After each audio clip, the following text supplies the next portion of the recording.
beloved mighty victory, loves to tell the story of the spirit of the ascended masters as one of good humor, as one that is effervescing with the pure joy flame of the mighty I Am presence, as a flame that radiates the bliss consciousness and divine happiness of the glorious mighty I Am presence. On more than one occasion, mighty victory has stood before the students of the light, including those of the ascended masters, and observed on their behalf, why so glum? And made the observation on the part of the students in answer, well, it isn't very easy. It isn't so easy. It isn't so hard to be down in one's spirits when so very much involved and embroiled in the vicissitudes of this outer life. It is indeed an irony and a paradox how even the students of the light allow their hearts and their spirits to flag with that downtrodden sense from time to time, or in the alternative, not to be able to glean from the ethers of space itself the eternal joy flame that radiates throughout all of life. Again, the question rings out. Why so glum? Why so downtrodden? Why so compromised in the feeling world? And the response on the part of the tired heart, well, it isn't very easy. You might think to yourself, secretly, what is there to be so all-fired happy about? Look at the state of my life, of my country, of my family. Look at the outer appearance of things. And indeed, if you allow your consciousness and your attention to dial into those miasmic, dancing waves of appearance, to fixate there, to feed your life into them, worst of all, to accept them with your feelings and your mind, to accept that they are real, that they have power in your life, that they are part of the proverbial real world. There used to be a saying in certain circles of Ascended Master students who had been a part of the White Fire Core of Ascended Master activities, that, oh yes, it was fine to have such high ideals and perfect patterns and perfect attitudes as long as you were ensconced within the bosom of the activity. But when one is obliged to go out into the so-called real world, then you would have to come to grips with the sorry vicissitudes of this outer life. It is the fond hope of the Ascended Masters as we traverse this wonderful, wonderful season of the year, looking forward with great anticipation to the avalanche of cosmic light that is already descending, that will continue to fall silently through the atmosphere and the ethers like a buildup of golden white snow. As we look forward to this, we are constantly able to enter into that spirit, especially when we realize that the final stage of the stepping down, of the release of the power of our own mighty presence is achieved through the action of the feeling world. The feelings must be fully engaged. They must be buoyant, lighter than air, levitating. Interesting, the correlation between levity and lightness of spirit. Unaffected even by the gravity pull of the earth. That allows the engaging of your feelings with the dynamo in the center of all of creation, which is the joy flame of God love flowing. That is the absolute motor, generator, dynamo, fiery furnace of all creation. It is the engine that makes worlds go round, makes life go round, makes love and perfection go round for you. The challenge for you, if there is still be one, for all of the students of the light, certainly coming out of a greater worldly so-called wisdom, the challenge is to actually believe that the truth of cosmic law in all of its manifestation is not too good to be true, too good to be real.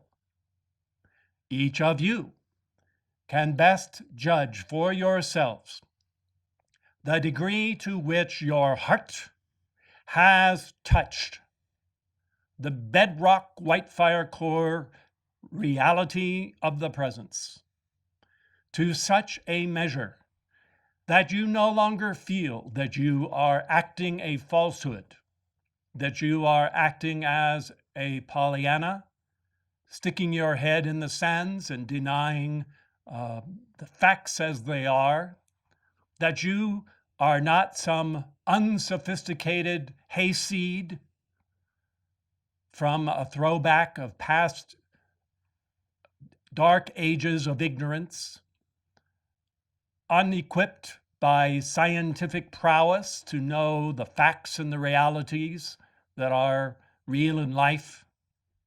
You know, the atheists of today, the materialists of today, preen and prance and are so prideful that they have sloughed off such childish mythological beliefs that God be real or that perfection and love be true forces in life to be reckoned with.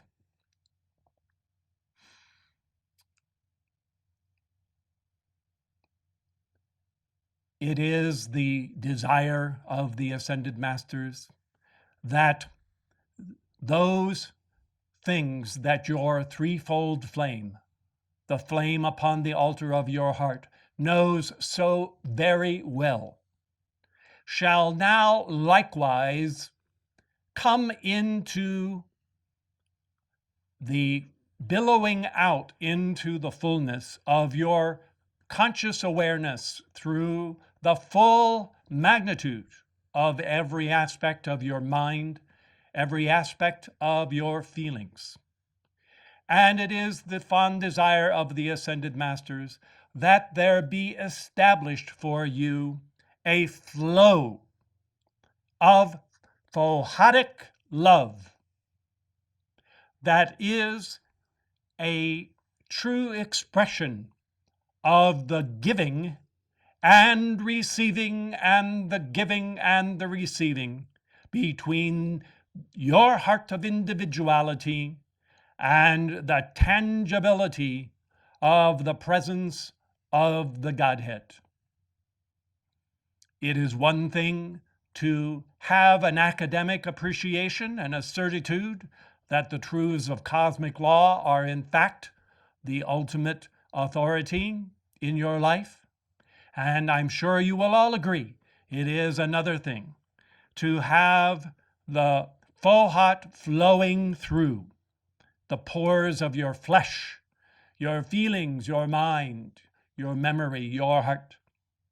In order for this to be accomplished, you are forging new breakthroughs that are tunneling through time and space and forging a two-way flow of giving and receiving between your very own heart flame.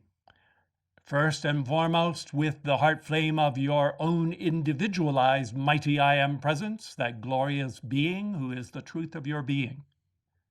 However, there is another magnificent discovery that also awaits you as you elevate consciously and vertically into the light of your own presence. And that is the dawning connection, moment by moment contact of your heart and your conscious awareness with that aspect of God that you are beginning to learn to know as the presence, as the one, as the all-pervading God of very gods that is so palpably present.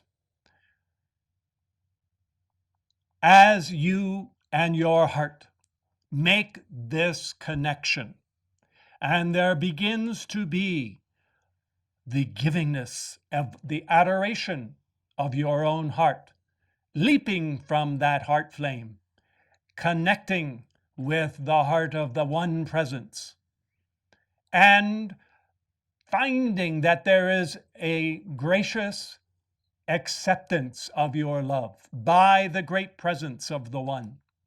Finding as well that this glorious presence is returning that love 100, 1,000, 1,000,000 fold multiplied back to you faster than the speed of light. Giving and receiving, giving and receiving, a breath, a pulsation that forges a strong cable of connectivity between your heart and the heart of this presence. As this begins to happen, you will find that you are rising into the awareness that the Ascended Masters have always spoken of. Those things that have rattled against your brain as platitudes, as capitalized words, adjectives, nouns, verbs, that seem to be synonyms for one another, that seem to be careless terms that could be used interchangeably. And all of a sudden, you will find that in each of these words, there is a profound cup of God consciousness that speaks to one or more of the universal attributes of the great presence. And you likewise will begin to discover that there is a perpetual macrocosmic, microcosmic interchange that is going on between this one great presence and in its universality and the individuality of that self-same presence whom you are in your presence.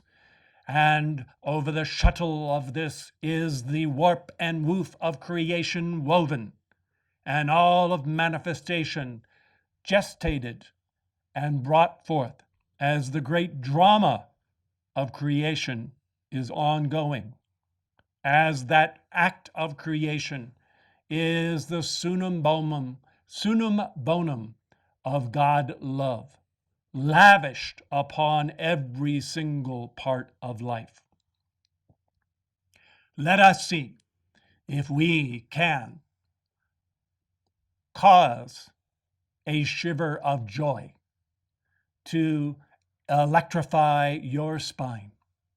Let us see if it is possible for you to have a true ray of divine aspiration and hope, that there is this profound, tangible God reality to all of the truths of cosmic law as they have been laid out for you by the ascended masters and the cosmic beings. How this is going to occur, you already have really begun to work on, although you might not really have realized it. It is quite simple. All of the consciousness, all of the awareness of the one presence that is universal in nature, that reaches beyond the whole macrocosmic physical universe with its many millions and billions of light years of so-called magnitude. All of that is encompassed within the one presence. And while you might think it impossibility to contain all of that, that is only because of the finite nature of the outer cup of consciousness, the outer mental body, the outer memory and feelings as well. The key, brothers and sisters, sons and daughters, the key is in your own individual mighty I am presence.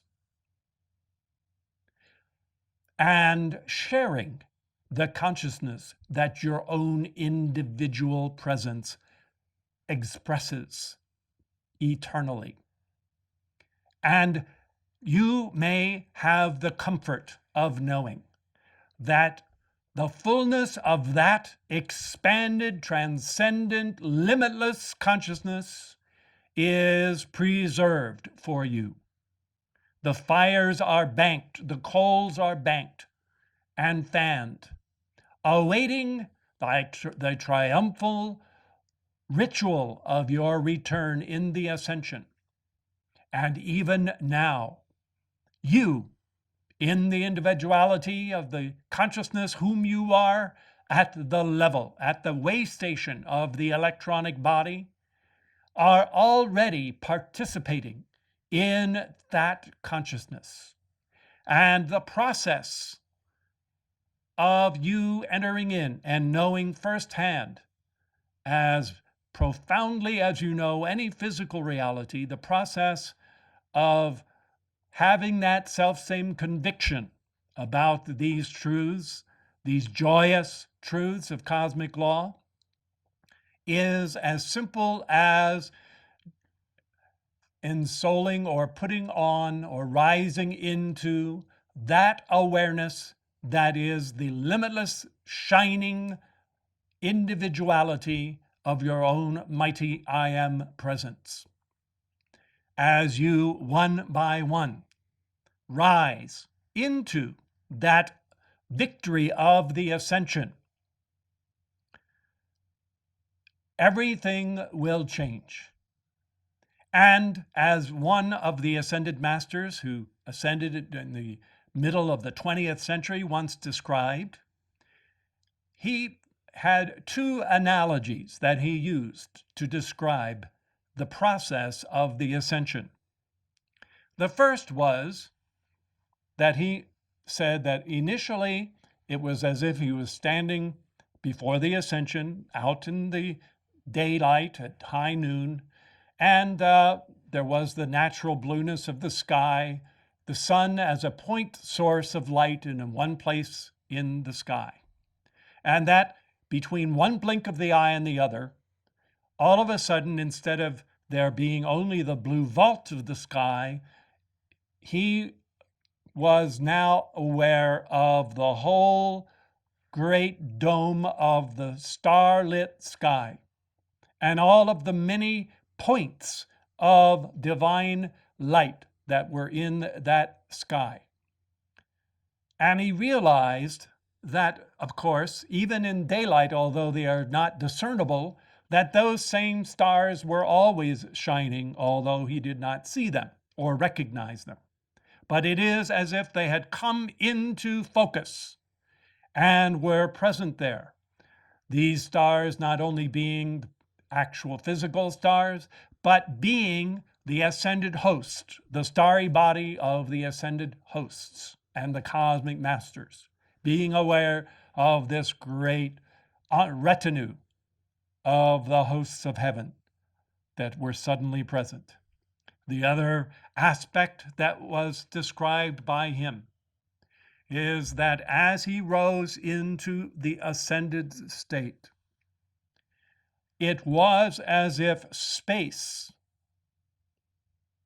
all of space, was perfumed and exuding from everywhere in cosmic space. There radiated this palpable love. No matter where his consciousness would be focused, there was coming this love. And to him, it appeared that before the ascension, that love did not exist. And as he rose into the awareness of his own presence, his own individual presence, that love came into existence from nowhere, where it had never been before, to such a degree that he made the remark to those around him, by the way, did you notice that this love is all of a sudden coming in from everywhere? And of course, the ascended masters around him smiled their own wry Mona Lisa smiles, because they realized that it wasn't that this love was all of a sudden coming in from nowhere where it had never been before, but that his perception had been perfected, and that in the electronic body, he could now sense that love that had always been present, that had always been radiating, that had always been there rolling throughout the ethers of cosmic space. That expression of that sense of love, universally radiating forth like the sound of the ocean that you hear when you put your ear to a shell. That sense is one way of coming into the awareness of God, the God of very gods. We're not speaking now only or particularly of the individuality of your own mighty I Am presence, nor are we speaking of the you becoming aware of an El Moria, or a Maha Chohan, or a mighty victory, or one or more of the cosmic Elohim, or any other individualization. Certainly those awarenesses will also come. But we are speaking now of the awareness which your own individual mighty I Am presence is at this very moment of the all-pervading one presence of the Godhead, the God of very gods, the one who has been best described as the One, or the Good, that is behind all of the unrolling of all of the levels of creation. Your presence has an indelible awareness of that one universal presence. And to the degree that you wear the garment of your Christ body and share the consciousness of your own individual mighty I am presence, to that degree will you more and more have dawn within you that self-same ability to reach out and touch the one presence everywhere throughout all creation, and to understand that this great presence is behind the scheme of creation, the motivating force, the motivating intelligence behind it all, the motivating heart of love behind it all. And what an awareness that is when you understand that process. It is part of the reason why the ascended masters can give themselves permission to be happy, having come from this doleful star. They can be happy because they read the record of the divine intent of the one presence, and they know that first, last, and always that presence is going to be victorious, that there is an impulse at work in all creation that is at work, working its way out throughout everything that's going on this world. They know the absolute certitude and safety of the heart flame and the individuality of every mighty I am presence that is ever incarnated on this world. They know that the victory is assured, and they draw comfort and encouragement and, yes, bliss of happiness in reading the record of the will of God for every life stream. They know that that will is very, very good. And they are able to participate in so many of the qualities of this great presence in its ongoingness throughout all of life. You have the prerogative as disciples of the Ascended Master Saint Germain and of the Mahachohan and the golden lineage of those who have sung the praises and the mysteries of this one, to not wait to enter into that great rapture until after your ascension.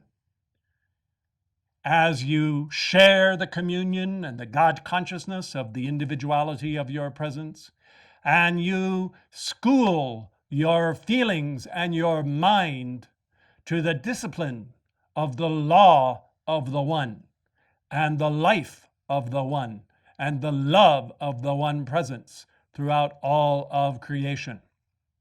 And then you will, in that elevated state of attunement with your own presence, you will discover so many, many things have been going on seemingly where you have been oblivious to it, where the entire human race has been oblivious to what is going on.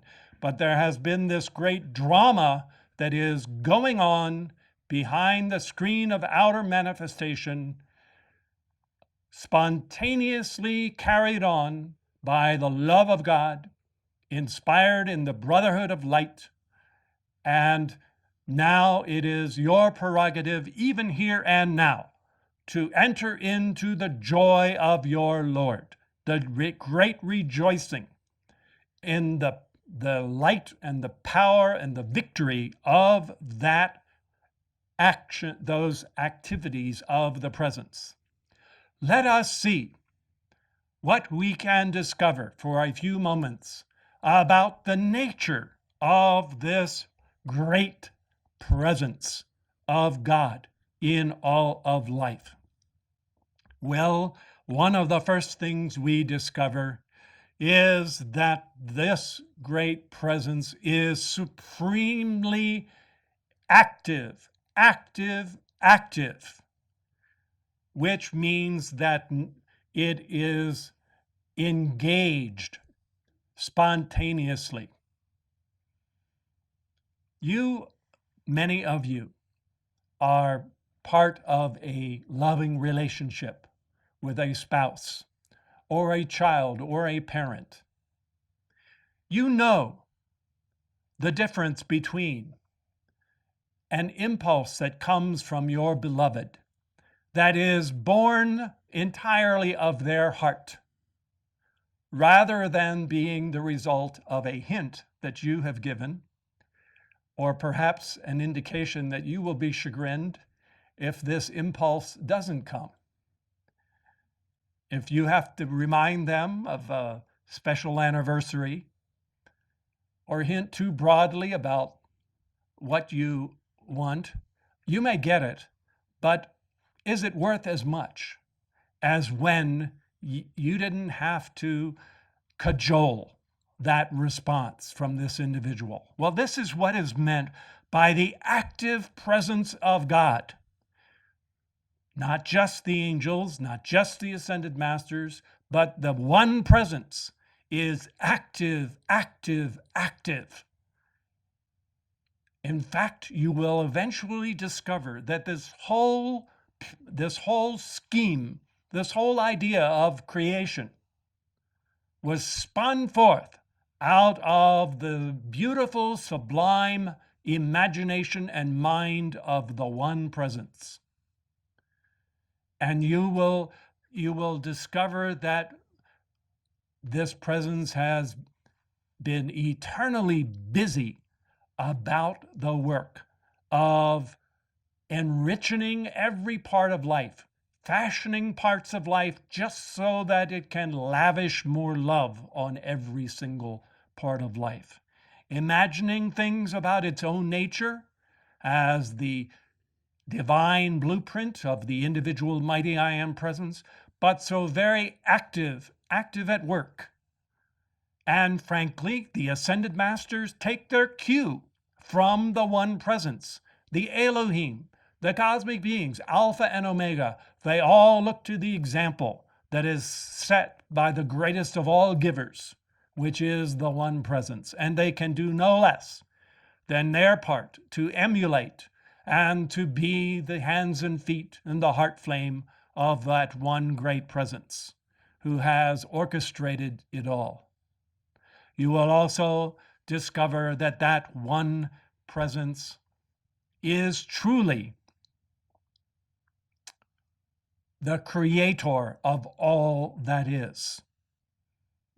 Form, design, vibration, breath, everything that is manifest, that rises to the level of another of the qualities of this presence, come forth from the creator of all. One of the real sources of joy and happiness in life is when it really dawns on your consciousness the quality of God perfection. When you realize that the creator of all divine creation, of all creation, with the exception of mortal thought and feeling, outside of that special case of the ignoramus of mortal thought and feeling, outside of that stupidity, everything else in all creation has its point of origin in the divine mind as perfection, perfect patterns in all of their magnificence and multiplicity. It has hardly dawned on you what that means. but it actually means that throughout the length and breadth and depth and profundity of God reality, of God creation, of all that is permanent, throughout all of that, there's nothing can come forth into manifestation that is less than God perfection. No accidents, no rub-outs, no errors, no disfigurements, no pain or suffering, no chance. None of that is there in the realm of God perfection.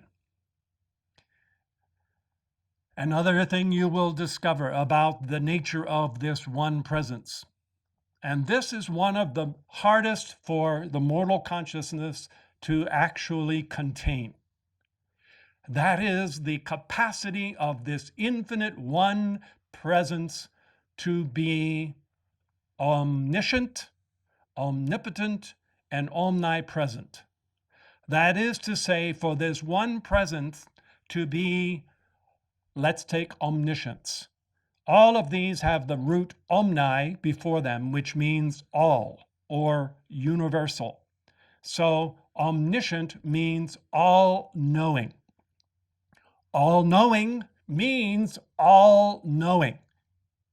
It truly does mean all-knowing.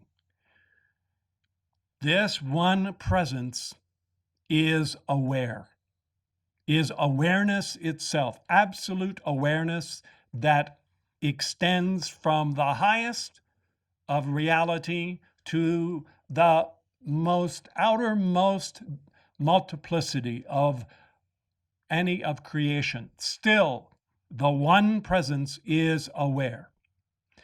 The best symbol that we have of this omniscience is the symbol of the all-seeing eye of God.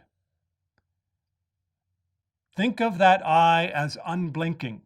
Think of that eye truly as all-seeing and all-knowing.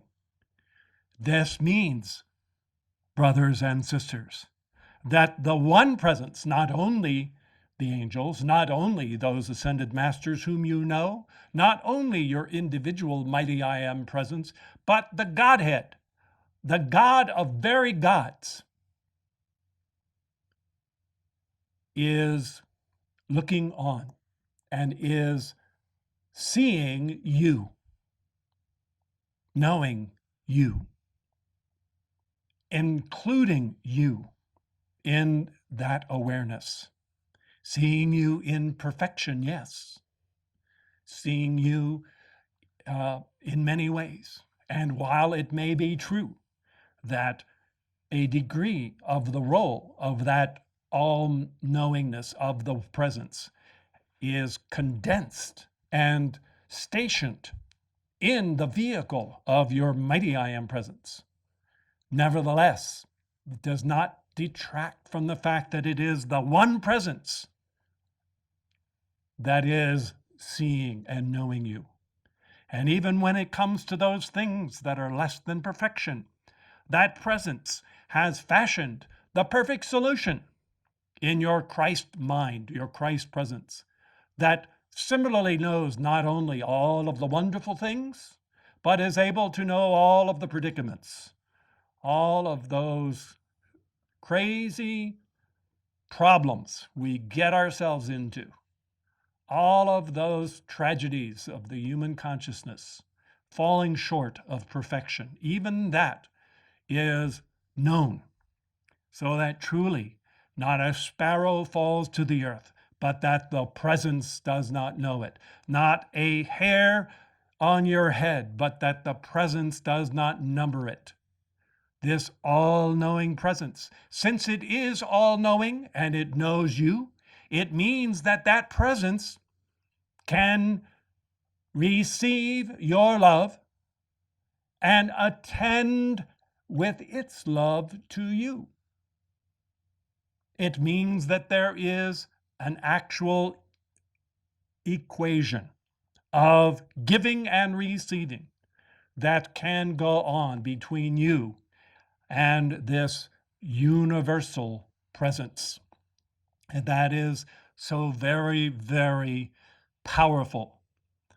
Once you free your heart. Saint Germain one time gave an example. He gave a simple formula. You've heard of E equals MC squared? Well, how about this for a formula?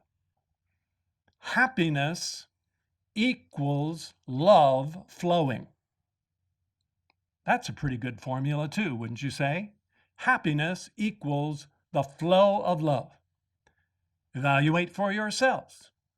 How are you when you are with your friends or your family and they are in a good mood and you are in a good mood? And there's this era of good feeling, of friendship and felicity. And there is love that flows from one heart to the other, back and forth, back and forth, back and forth. Don't you feel safe? Don't you feel warm and cozy? Don't you feel, dare we say, happy? You will. You will. Now, there are counterfeits of this. There are the flatus, there is the dregs of that love. When people are not able to enter into that kind of flow, they find other things to try to love. They find other things or creatures or inanimate objects that they can love or that they hope can love them back. And to the degree that there is some eking out of some measure of flow, to that degree, they may continue on and have some measure of dubious happiness, although it would be questionable whether it could in any way compare to the champagne effervescence of the love of God as it flows forth from one part of life to another part of life. So the presence is always active. It is always forever changeless perfection in the divine imagination that is forever expanding itself. The presence has brought forth every form of creation that has come forth, both that which is in form as creation and that which is as formless essences and substances that are likewise created essences. So the presence is really the part that has the action and the nomenclature of being the creator. We've established as well that in this omniscience, there is this all-knowing capacity of the presence for that presence to actually know and enter into an equation between you and that presence. And in fact, that is one of the most bedrock, fundamental equations or relationships that exist in all of life. Not only is the universal light acted upon by the individuality of the individual mighty I Am presence, but so much of all of creation is spun of the wedding of universal with individual, the universalities of the one presence with the individualization of that one presence. You will come as well to another comfort in knowing this one presence, because you will realize that it is all pervading, that it is everywhere present, or as the statement goes, omnipresent. This too is a great, great comfort to the heart flame, to look upon all of life and to see their perfection.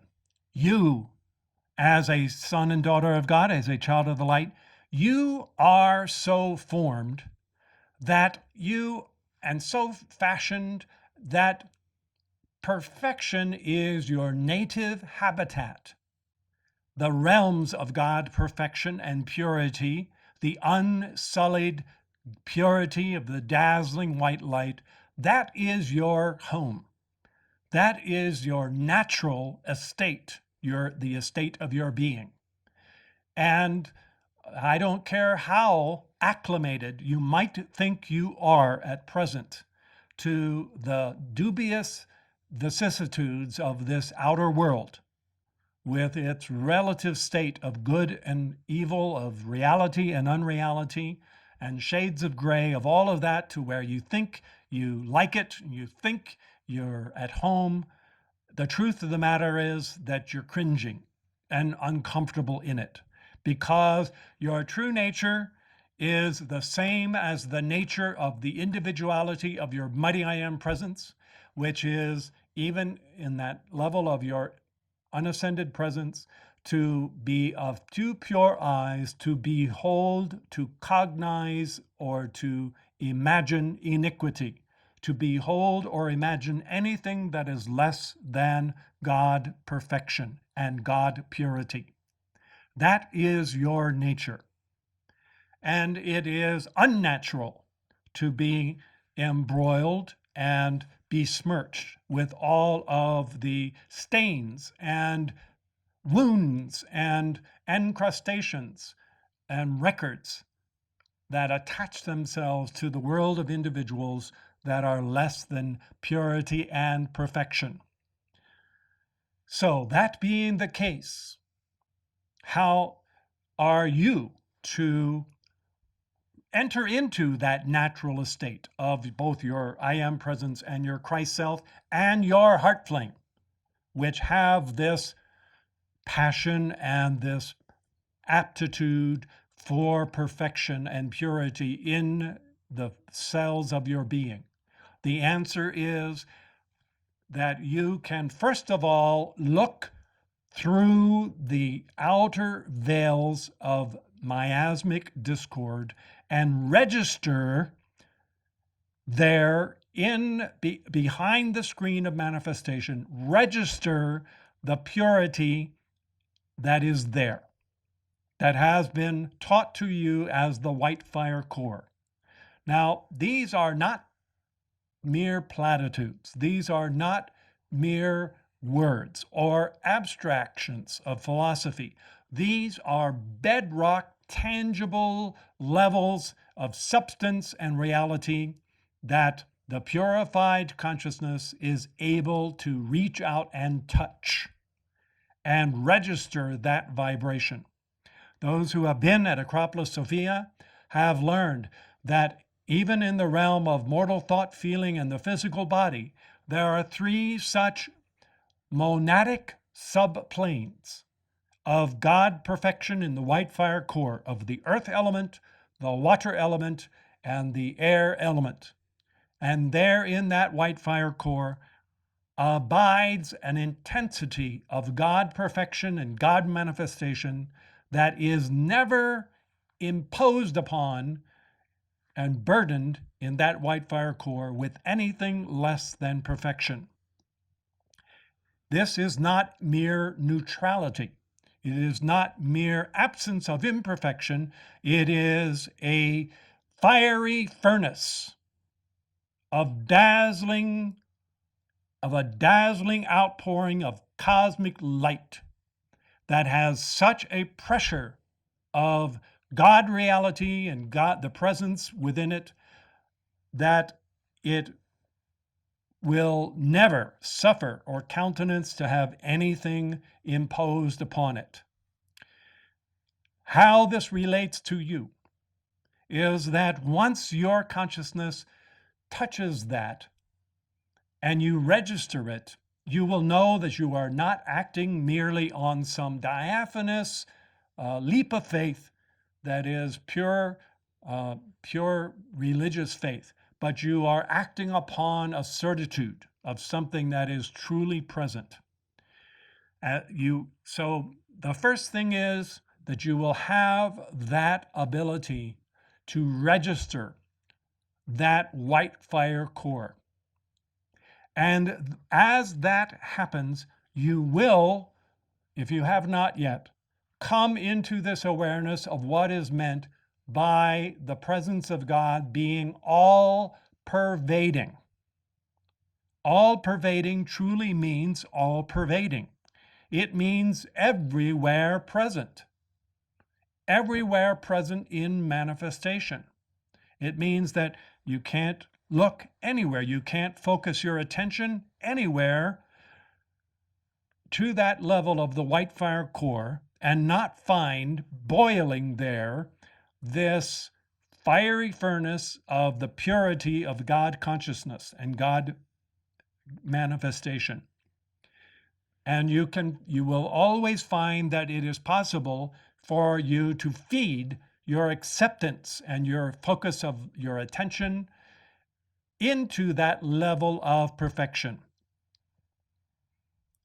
What this means is that you are perhaps aware of the temporary aberration of human overlays of thought and feeling that have imposed themselves upon that aspect of that white fire core. But you see that energy veil, the veil like someone wears when they're going to a funeral. Maybe they don't do it so much anymore, but widows used to wear a veil over their faces as an act of mourning. But the veil was not so entirely opaque that you could not see the outline of the features of the face inside the veil.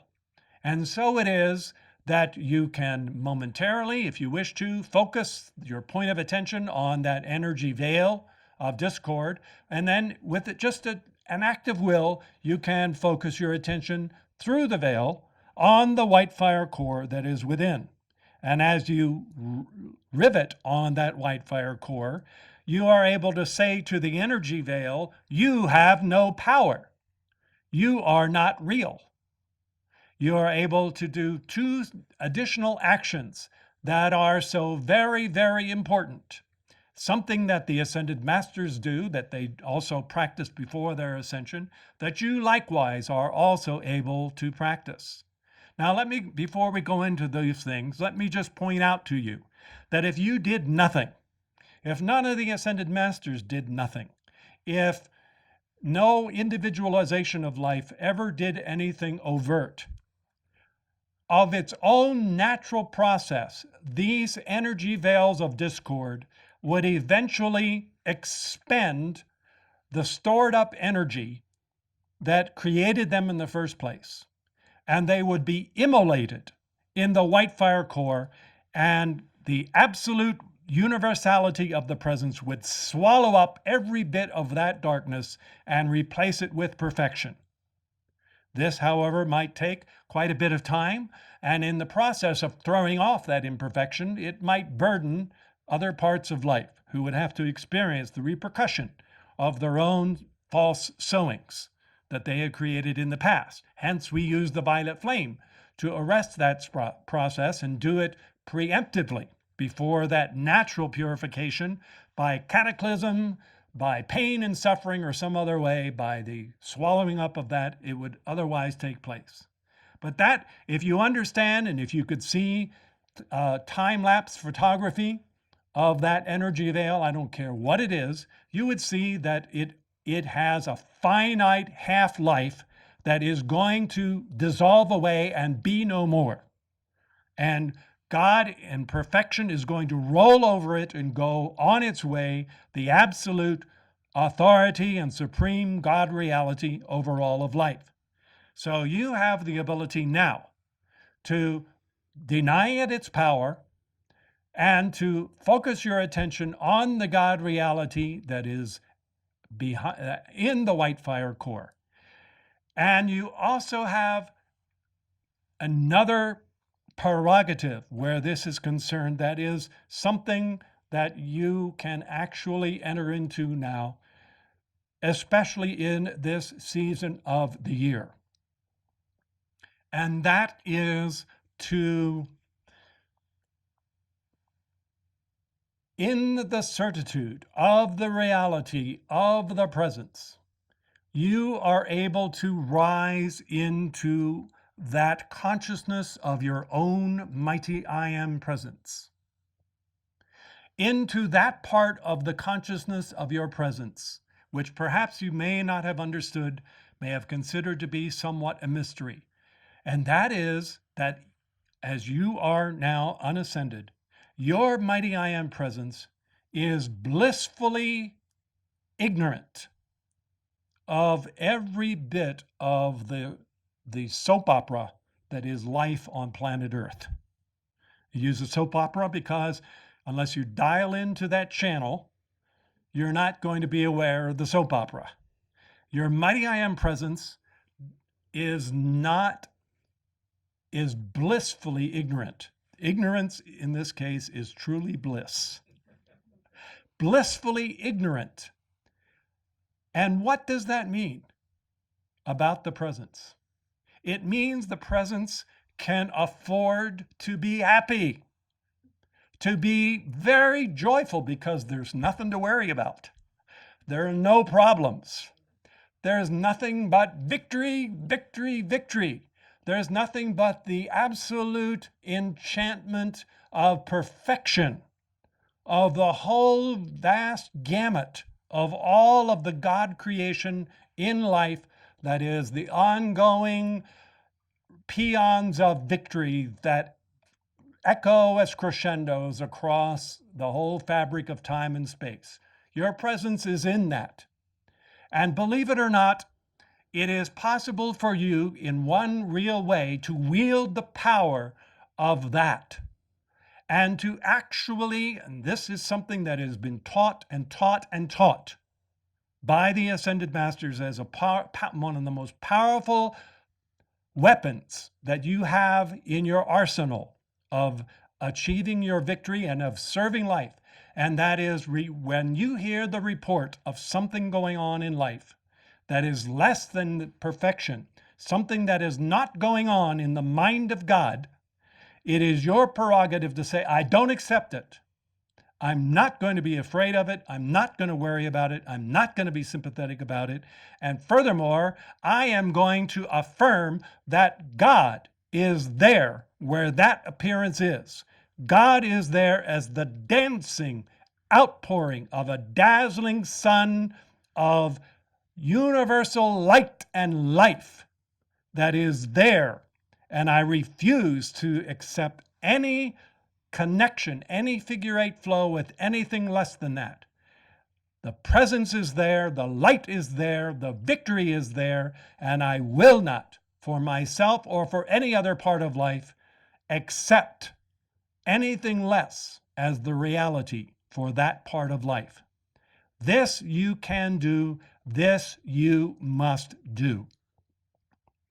What others do, what others choose to do, is their business. But what you do, you must do.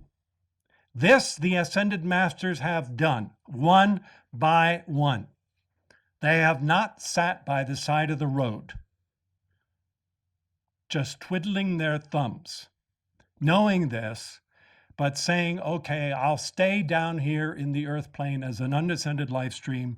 I'll suffer along with the rest of the human race until they catch up to where I am in consciousness. They have not all done that. They have gone on in the victory of the light. And this you must do. You must go on in living that and sending that forth into every part of life and entering into the joy of your Lord and knowing that that is victorious. Trusting that that is the absolute lawful most that you can do for every other part of life. It's not a small thing to affirm that the presence is active there in every single place, in every part of life. It's also something that the presence is fully capable of doing. As you begin to cultivate this awareness of the tangibility of this one great I am presence, this I am that I am, if you meditate for a few moments on how vast that one presence is, how it is truly an infinity of infinities, and you add up all of the sum total of all of the foot-pounds of energy of the entire human race since the fall of mankind, everything that's invested in their karmic records, everything that's in the mental plane and everything in the emotional planes, you put that on one side of the scales, and then you put the infinity of the one on the other side of the scales. I'm sure you realize that it is no contest, that the one is all powerful. And so you may rejoice and enter into the consciousness of your own I am presence and see the one presence overpowering the whole ball of wax of mortal consciousness, not giving it the slightest scintilla of power. That's a recipe for the cosmic light of the secret love star to come forth, for it to roll forth in its momentum, to go on and on and on, and to take its dominion over the earth.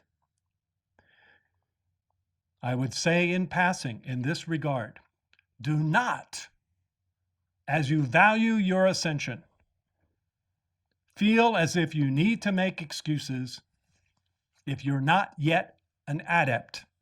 And if from now until you draw your last breath, you aren't proving everything of the law, any more than Jesus felt he needed to respond to those who jeered from the foot of the cross and said, if you're the Son of God, come down of your own. Don't fall for that bait. There'll be plenty in the world who are either atheists or agnostics or other faiths who will say, okay, if you're so perfect, why do you have this sickness? If your decrees are so great, why do you not have this great abundance? Or whatever it might be.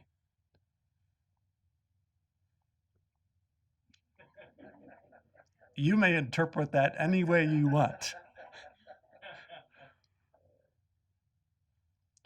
Abide in what you know to be true, and you will have the last laugh before too long. Saint Germain once explained that many of those potentates, those kings and queens who condescended to interview him when he was the Wonder Man of Europe and were quick to usher him out, that they're now sweeping streets in the large cities of the world while he is in his ascended body. So do not feel that you need to justify or apologize for the fact that outwardly you have, in your present time, in the short time that you know of this law and are proving it out, that just because everything hasn't yet conformed, that is something you need to apologize for, make excuses for, or that you need to suffer the impatience of your own mortal self that might make demands that it come forth more quickly. For that also is not the case. So you have this ability to put this perfection in place of everything less. It is a dynamic perfection. It is charged with ascended master light and cosmic beings light that can never be qualified by anything less than itself. It goes in and it displaces. One of the best descriptions of this is the concept of being a blazing outpouring of the dazzling light. That is the action of the panoply of the Christos. It's when all the seven rays and all of the chakras are all firing simultaneously, all the bands of the causal body are all firing simultaneously, and together they make this one great chord and crescendo of the dancing, dazzling white light that goes forth as light substance, and it displaces everything less than itself. It puts perfection in its place. The other aspect of this that is described, and if we have time, might refer to it for just a moment or give you the reference where you can read it. You have the white fire core. You might consider that to be a level. And then this white fire core is sometimes called Laya, it's sometimes called the Tanmatra, it's called the monadic essence. The earth element has this white fire core, it's formlessness. All substance and energy is in there. And then there's 6 more subplanes above that. And the top 3 we know as the solid, liquid, and gaseous states of matter. There's 3 or 4 etheric states under that. But beneath it all is this white fire core that is the monadic essence. It is the universal omnipresence, omniscience, omnipotence. All power of the presence is in that white fire core. Then in the emotional, the same process repeats. There's 6 subplanes, and underneath it all is this white fire core. Then in the mental, and the memory, there's 6 subplanes, and underneath it all is the white fire core. That white fire core is like the foundation of a building. It is the part you don't see that holds up everything you do see. It's the very bedrock foundation. Now, one of the things that you can do with anything that is less than perfection is you can see it like it was a child's Tinker Toy set or one of those erector sets, and you can see the various lines and angles and points of connection, a lattice work of a superstructure of manifestation. And maybe this manifestation is unhappy. Maybe it's appearing as illness. Maybe it's appearing as poverty, as violence, whatever it is. It's manifesting, it's the froth on top of the white fire core. But what you can see is you can see that at the direction of your presence and the will of the presence, all of that superstructure dissolves back and lowers into the white dazzling light of the base of it all, the electronic substance of it all. So it all goes down into that. And for a time, it disappears from your vision. It is, in a sense, dissolved. It is, in a sense, melted. And what is happening in that process is that the discord is being sloughed off.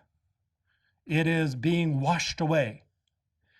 And eventually, when God chooses, when the masters choose and your presence chooses, it comes back out of that placid white fire core and of the dancing electronic light. And when it comes out, it is dewy fresh.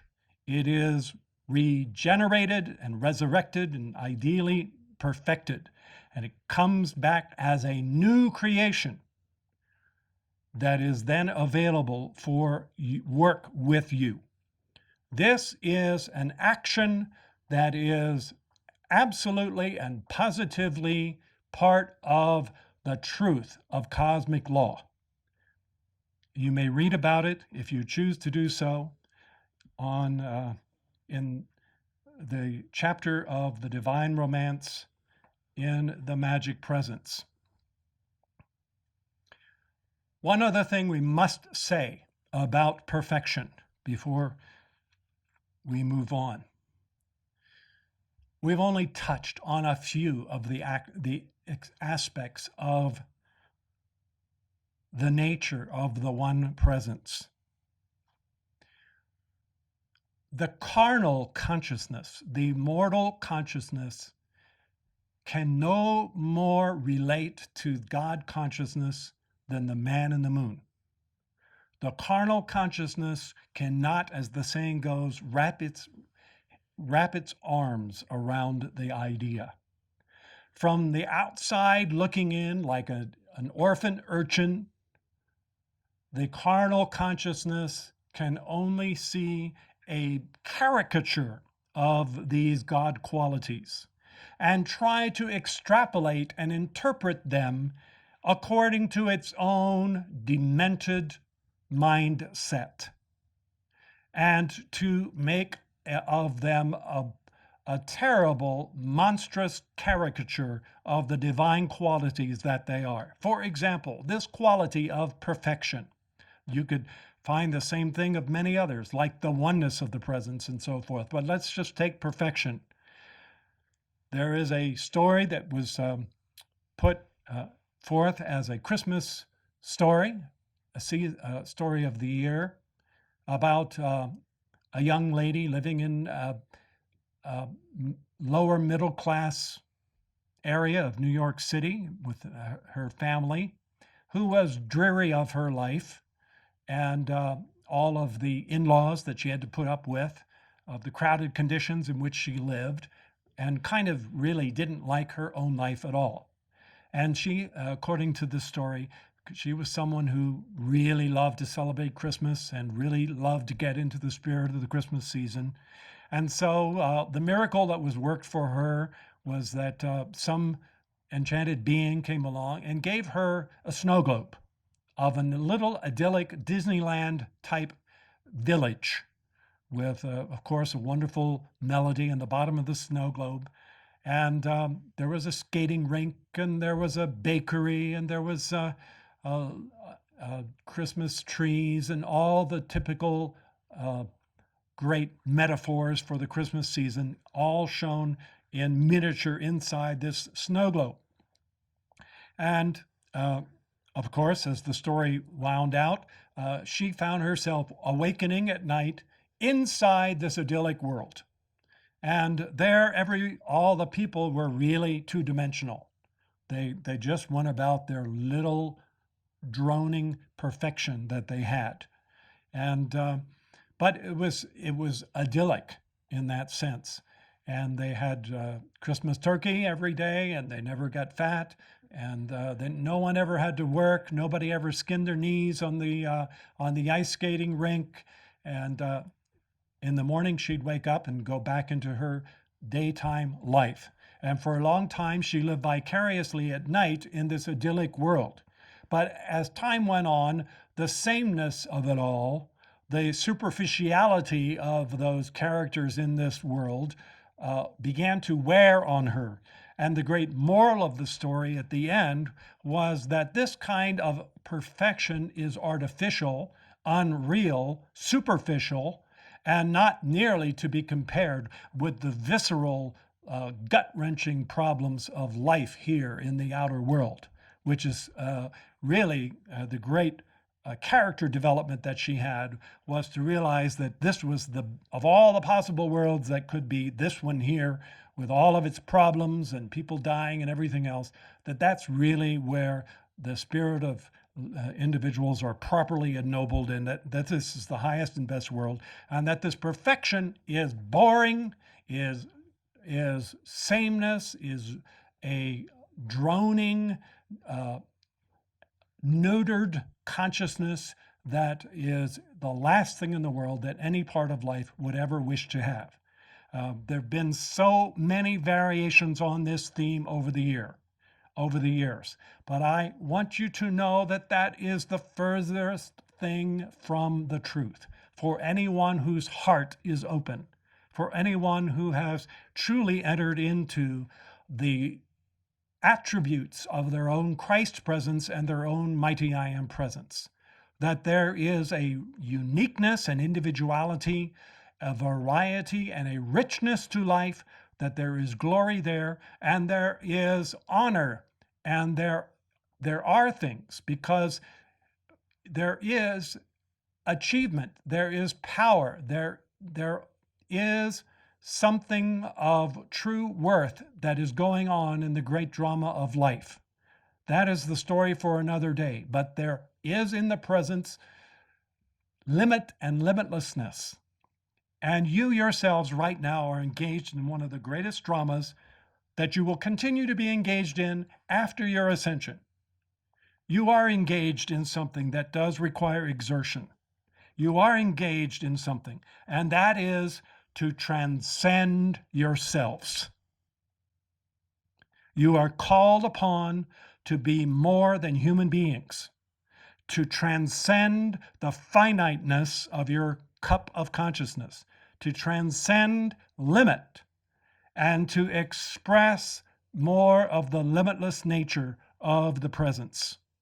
That is where you win your stripes. That's where you get your medals in the ascended octaves, your accolades is in that expression and that transcendence. That's where the challenge is, to draw more of the presence through your life. And you will discover that when you ascend, you are not finished with life. This process of climbing that ascent to your presence is not over. You will not, as an ascended being, even having balanced 100% of your karma, you will be so humble to realize what a paltry expression as an ascended master compared to what the one is, what the presence is, what you have externalized of that presence.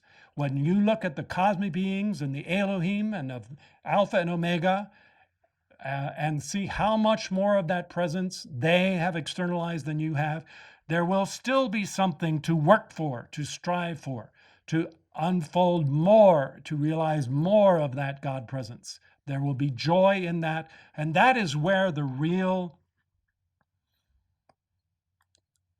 achievements are to come forth. That fulfillment will be ongoing. And in that continual process of externalizing more and more of the presence of God, there will always be the sense that there is more to do, more to accomplish, more to serve, more love to give to every part of life.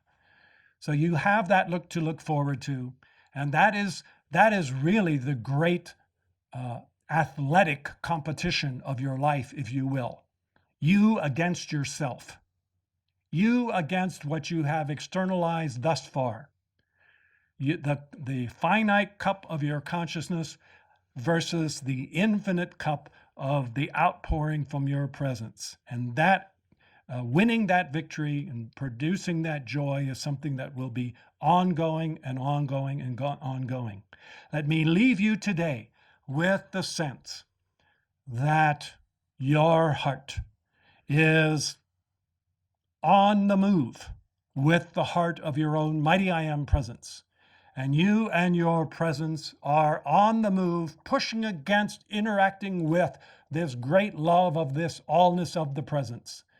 And in that giving and receiving, that ongoing registering of this foundation of the white fire core in creation that is ongoing, there you are creating, and there is the victory of life and the reason why you can actually truly rejoice and be happy, because God and life, the light of God, are victorious.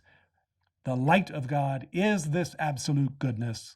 It is this flow of love, and you can enter into that and move with it now and never, ever, ever, ever stop ever again. Thank you, and God bless you. When you get home, give the one decree for that all-pervading, everywhere active, everywhere present. We were going to give it, but we ran out of time.